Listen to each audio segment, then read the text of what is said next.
Somehow, the Indianapolis Colts are in the playoff picture. Like so many others, I had written them off. Rookie quarterback Anthony Richardson went down in Week 5, and the Colts went on a 3-game losing skid behind backup Gardner Minshew's 9 turnovers on a mix of interceptions and strip sacks. They were 3-5, and Minshew Mania was starting to look a lot more like Minshew Madness.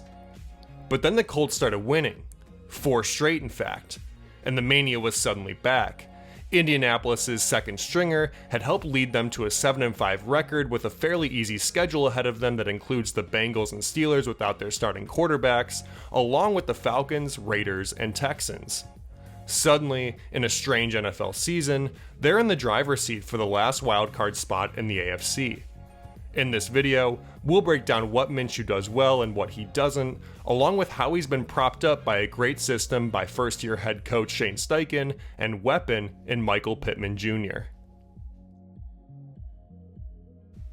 But first, let's talk a bit about the backup quarterback carousel we've experienced this 2023 season. One of the bigger stories has been the rampant injuries to starters who are key figures throughout the league. Whether it's Anthony Richardson's AC joint sprain in his shoulder, Aaron Rodgers tearing his Achilles 4 plays into his Jets tenure, Joe Burrow tearing a ligament in his wrist, or Trevor Lawrence going down with a nasty looking ankle injury just this past Monday night, many of the guys we come to expect to see on the field every week just aren't out there. And the data supports this too, as we've had 53 different starting quarterbacks start a game through just 13 weeks of the season. But this may be part of a larger trend that's been emerging over the course of the last 10 years. While that 53 number ties the amount we saw through an entire year in 2015, and is just one off from 2014 and 2016's 54 starters, 2020, 21, and 22 saw this number grow from 58 to 69 different quarterbacks take the opening snap. This, along with the NFL scoring and yards per game being the lowest it's been since 2017, has made backup quarterbacks all the more valuable this season. Having a guy back there you believe in, and who isn't named Tim Boyle, can be the difference between hope and misery, mania and madness. And I really do think it's more than just putting up pretty stats. When I decided I wanted to do a video on Gardner Minshew and the Colts, I already knew he was one of the worst starters in the league statistically. PFF has him grading out as the 31st best quarterback out of 39 qualifying players. But what I thought I'd see when I broke it down between him and the other backups was that he'd be one of the better, if not the best backup in the league. Instead, what I saw him was coming in at around the middle or above average in most categories. Whether it's quarterback rate, yards per game, completion percentage, or success rate, he never cracks the top 5 of the 20 other backups I compared him to. This made me want to do a closer look at what Minshew had been doing himself, and how the team has helped turn his play into a month of sustained success. It doesn't take long watching Minshew to realize he's a natural-born playmaker. And that goes beyond the fact he resembles Uncle Rico from Napoleon Dynamite, or that one of his nicknames on Pro Football Reference is Jockstrap King. Just check out this wild play where he fumbles the snap, maneuvers through a pocket collapsing on him, and then rips one down the sideline for Kylen Granson to make an incredible back shoulder catch. That's just quintessential Minshew.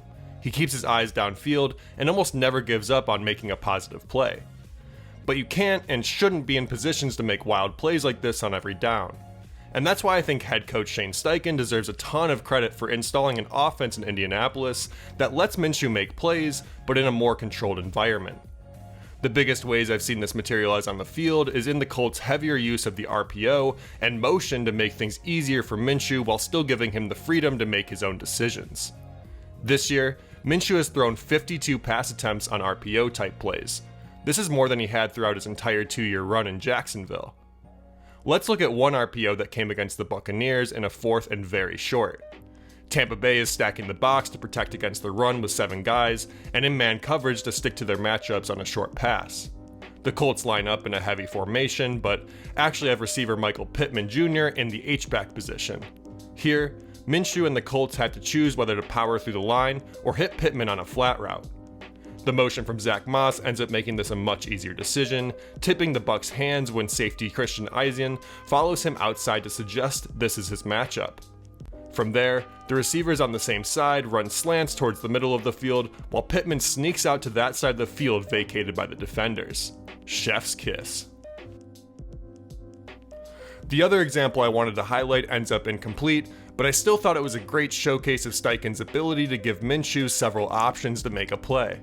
On this one, Minshew has 4 different places to go with the ball. The first choice is of course the run, which Minshew pulls down, seeing he has only 4 blockers for 6 Titan defenders on the left side of the line. On the other side of the play, both the safety and corner drop to the line of scrimmage to protect against the screen to Josh Downs, which then leaves Minshew with his final 2 outs on the play: a Pierce post route to the middle, or a Pittman wheel route to the sideline. Minshew initially wants to throw this to Pierce, but seeing the safety converge on this, he makes the much better choice and delivers a ball to Pittman, whose nearest defender has his back turned to him. I really love this play, and how Minshew goes through his options. If only had thrown this ball a little more in front of Pittman to make the catch easier. Throughout my study of Minshew, I found myself pretty impressed with how he uses his eyes. He regularly scans the field and can move from read to read or manipulate defenders with his vision. There are the simple checkdowns like this one against Tennessee, where you can see him initially want to go to his tight end, but then snap over to his running back Tyler Goodson when he sees the linebacker drop back to cover his first option. Rather than force something here, Minshew makes a super quick and safe decision to get Goodson his first reception and 7 yards of his career.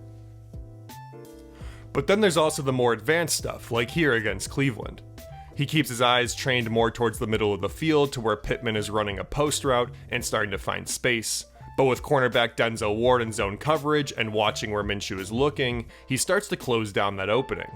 Exactly what Gardner was looking for.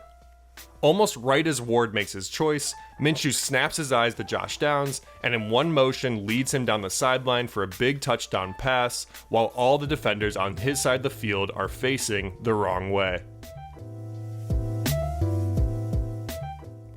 Combined with his vision, Minshew also seems to have a pretty good sense to anticipate his throws coming open.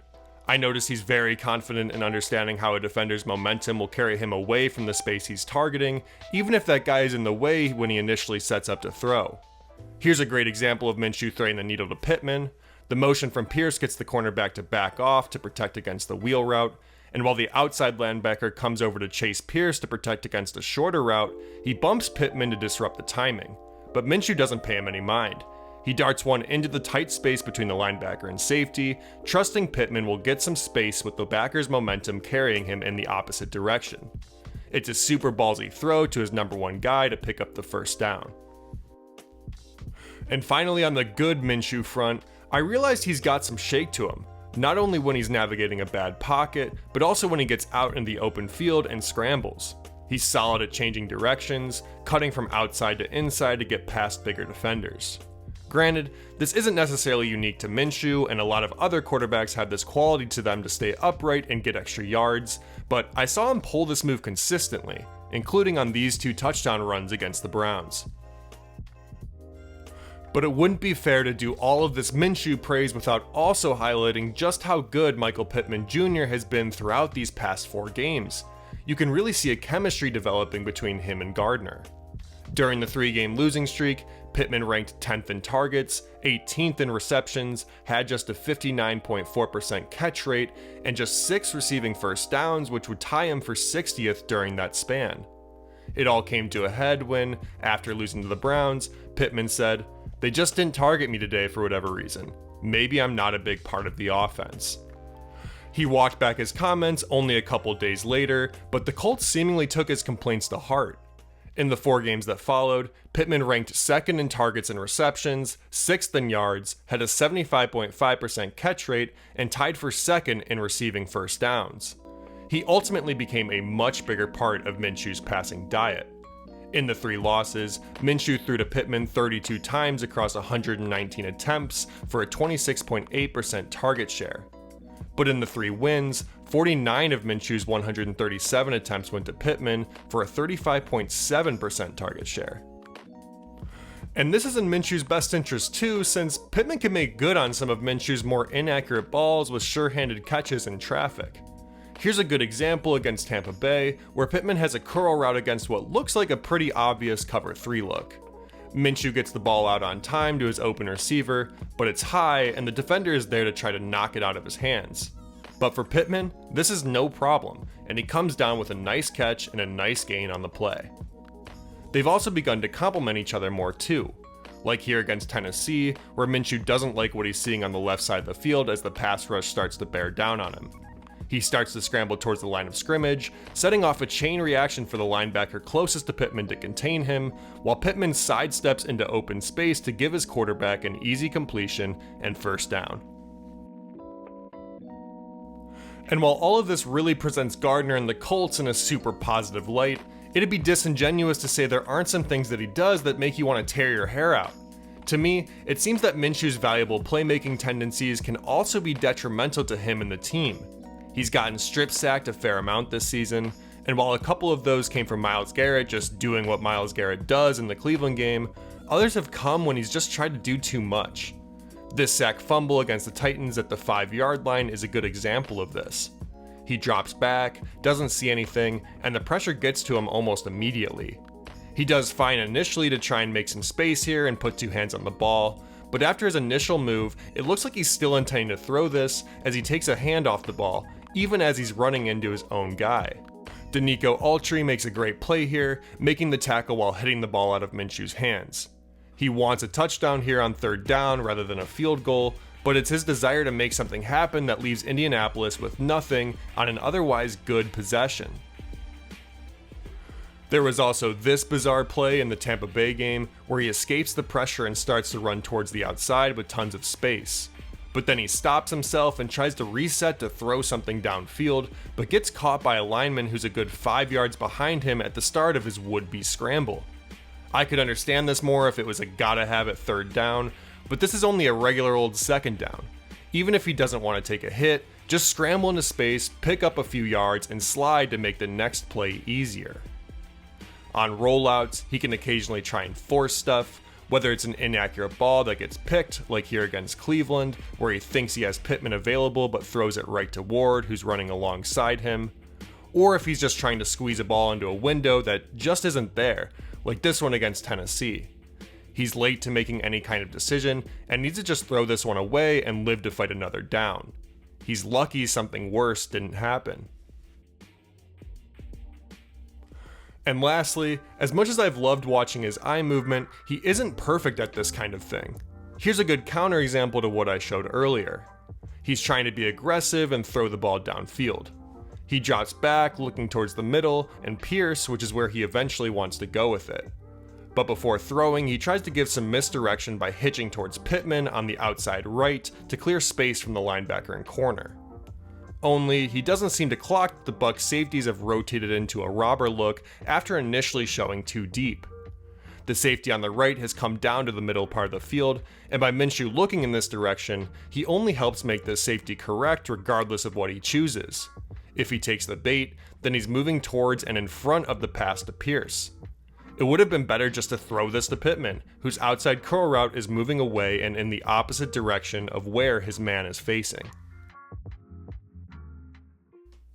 So, while it may seem like I'm ending this video on a sour note for Minshew, that's kind of the point.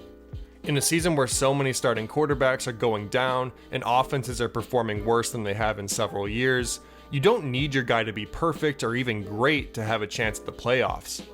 Just having someone who gives your guys a chance to win and rally around can be the difference between a winning or losing record. Beat the teams you're supposed to beat, and don't let the performances of your other players go to waste.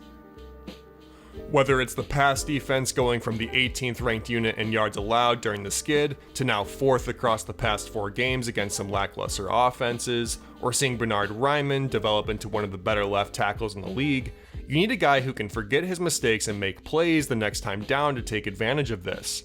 And that's exactly who Gardner Minshew is.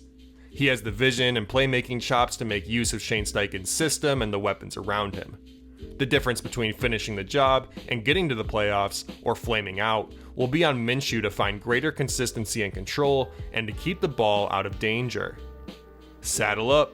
Whether it's mania, madness, or misery, it's going to be a wild ride down the stretch for Gardner Minshew and the Colts.